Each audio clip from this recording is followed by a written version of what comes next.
You know, I don't really feel like analyzing a trailer that's only 50 seconds long, so I'm just gonna break it down for you. Camp Cretaceous Season 2 trailer has Ceratosaurus, Baryonyx, T-Rex. That's pretty much all we know. So, Episode 5 has a pretty straightforward premise. Basically, the kids are all in the jungle trying to survive, afraid of every single dinosaur that's loose. Because, why wouldn't you be? And if you remember in Episode 4, the Indominus destroyed the camp, so they have nowhere to go. They have no communication, no nothing. Meanwhile, the two camp counselors, both of which I've already forgotten the names of, are trying to get more staff from Claire Deering in, this waiting room thing. They're just waiting around. They can't really get in contact with anybody. And at this point, they have no idea what's going on.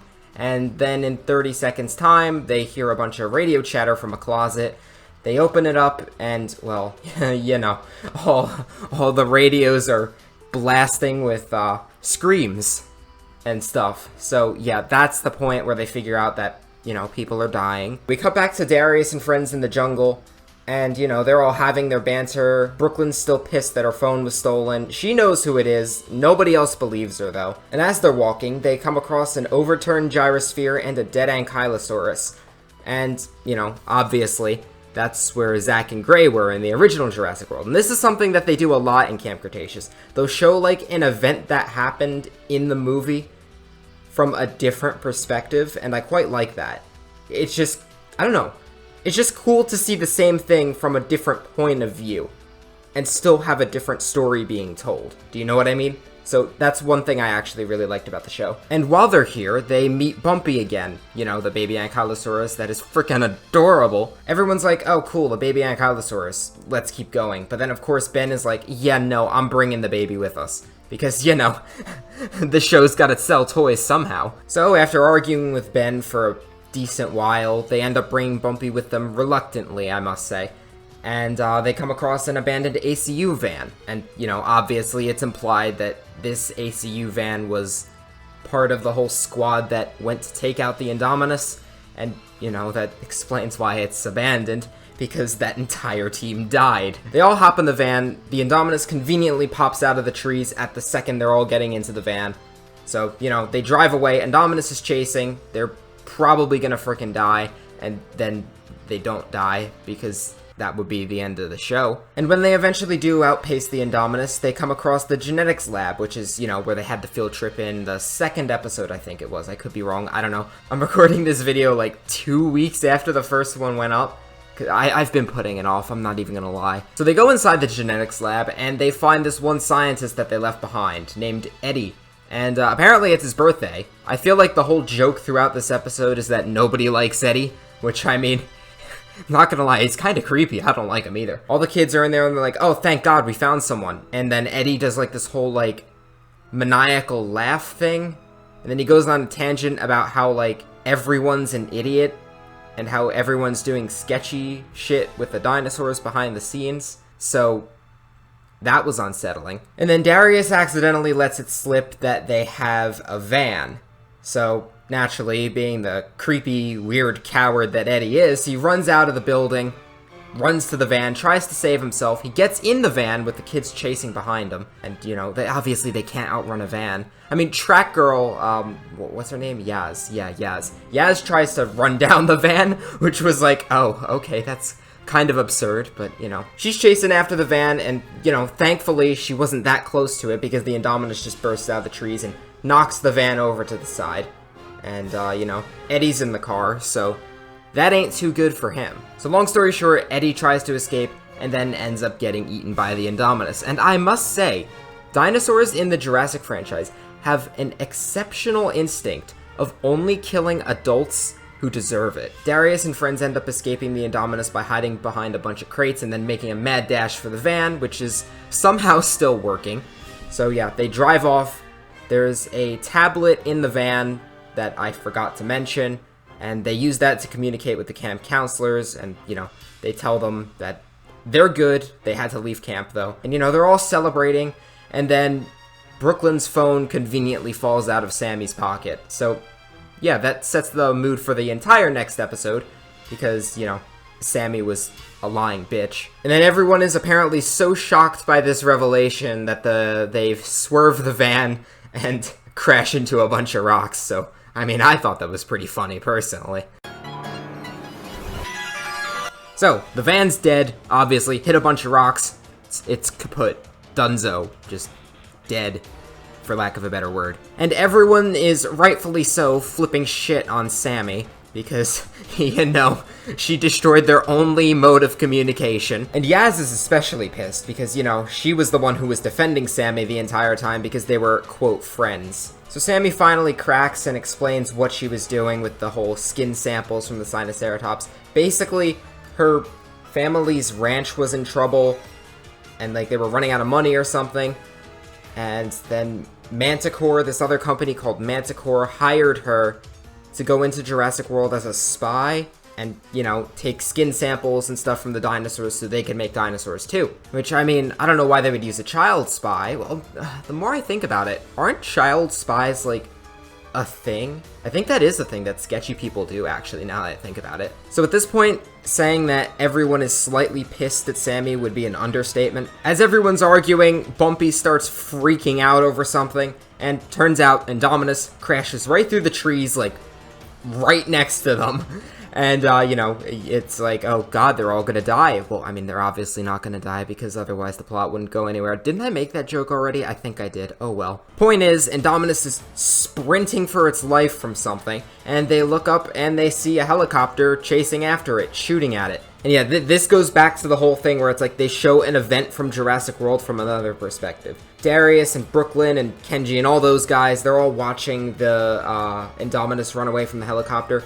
They are able to visualize the atrium. Like, they actually see it, right? They hear the Indominus crash into the atrium, and they see a bunch of birds fly out.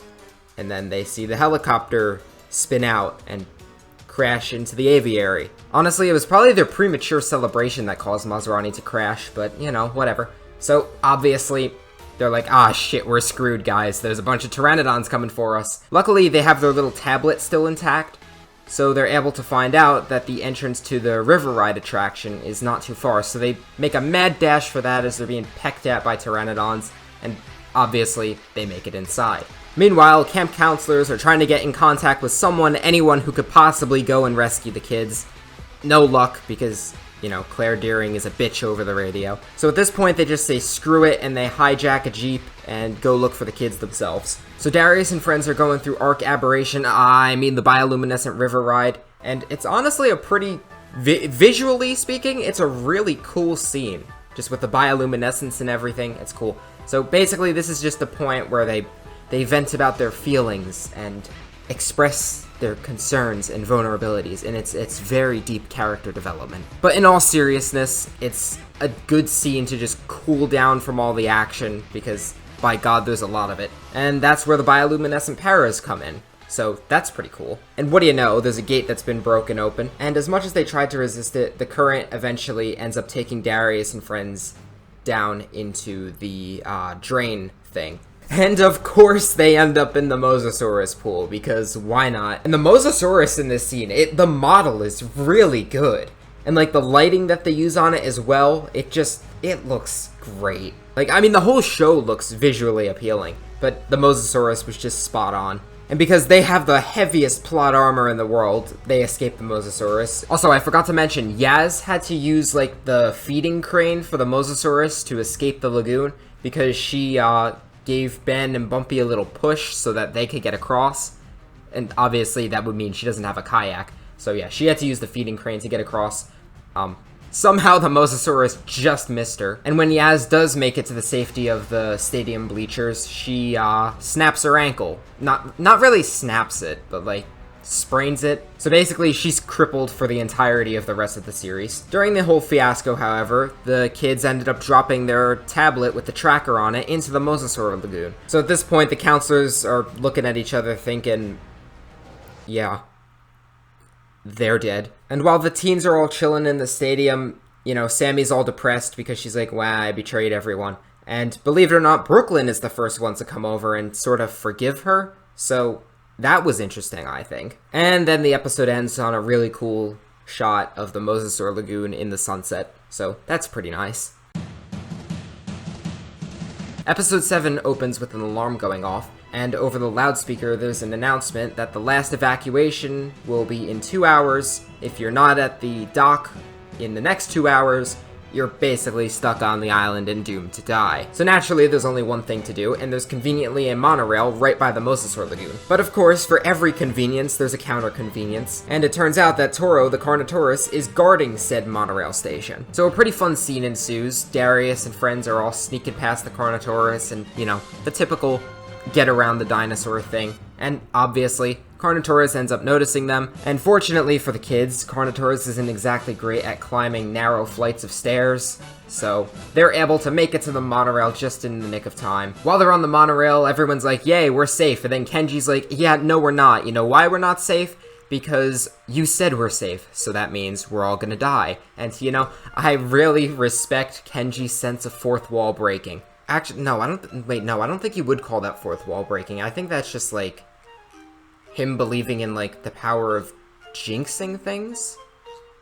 I don't know. Whatever. Moving on. Meanwhile, the camp counselors arrive at the Mosasaur Lagoon. They think the kids are dead, obviously, but then they see the monorail go by, and all the kids are in it. So they're like, yo, we're down here, kids. And they obviously can't hear them because they're inside a monorail. Also, like, 1,000 feet away. Then the evacuation announcement goes off again, and the counselors can only infer that the kids are heading to the dock, so they head off to the dock as well. Back on the monorail, we have a pretty nice breather scene where all the kids reflect on their experience in the park, and, you know, then they have some weird nerd juice that Ben brought.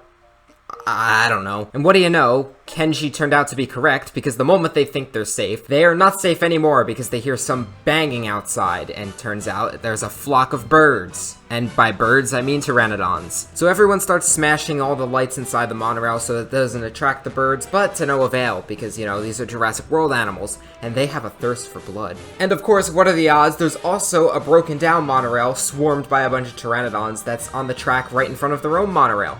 So, at this point, they're kinda screwed. Their only hope now is to switch monorail tracks and, you know, not die. So Ben finally mans up, climbs out onto the roof of the monorail while getting swarmed by pteranodons, climbs into the cockpit, and, in the nick of time, switches the tracks. Their monorail sideswipes the broken down monorail, and said broken down monorail falls off the track and explodes. So, that's neat. So everyone's celebrating, hooray, Ben, you had a character arc, you're no longer useless, yeah, woohoo, and, you know, at this point, I'm okay with Ben as a character. He proved himself, he proved he's not a useless bitch, and, you know, yet another instance of premature celebration as we get a slow-mo shot of a pteranodon just crashing through the side of the monorail and yoinking Ben out the other side. The pteranodon drops Ben, and Darius grabs his hand in the nick of time. And, you know, the episode ends on a cliffhanger, quite literally, except I guess in this case it's a monorail hanger, with Darius holding Ben off the side of the monorail trying to pull him back up. Episode 8 begins right where we left off. Darius is trying to pull Ben back up into the monorail, and for some reason nobody else is helping him.